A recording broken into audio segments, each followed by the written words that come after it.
Hello, hello, hello again.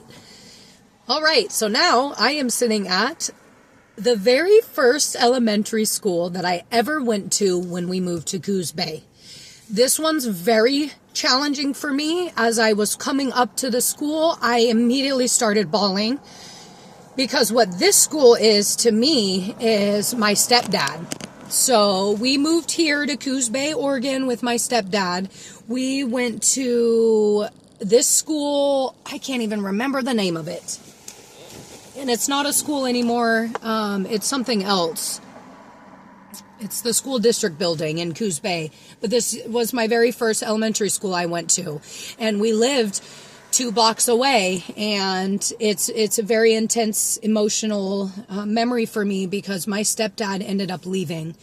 Him and my mom were not getting along and he left. They split up. Actually, they're still married to this day, but they split up and we were very young. There was 4 of us children and he walked into my life when I was 6 months old and he left abruptly. And, you know, as a child, you don't really get sat down and explained, or at least we didn't. He just left. And that little baby girl inside of me was so sad because that was my dad. And he left me and he left us kids and he didn't tell us why he left. And so I know I did, and I know my family, my sisters and my brother do as well.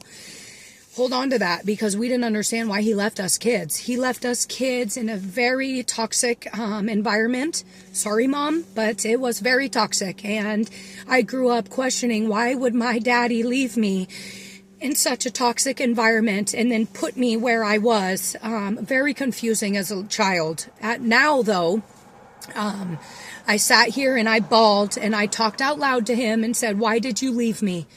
I didn't know why you left me. Why could you do that? And I released it, let it go. And I have cried about him many times, but I never actually have been in this location doing this. I feel okay.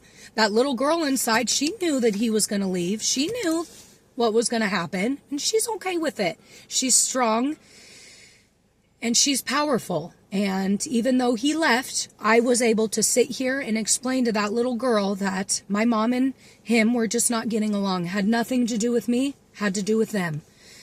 And I can sit here and fully feel that that little child inside, that 8-year-old little girl, can feel that she completely understands that. What a beautiful thing.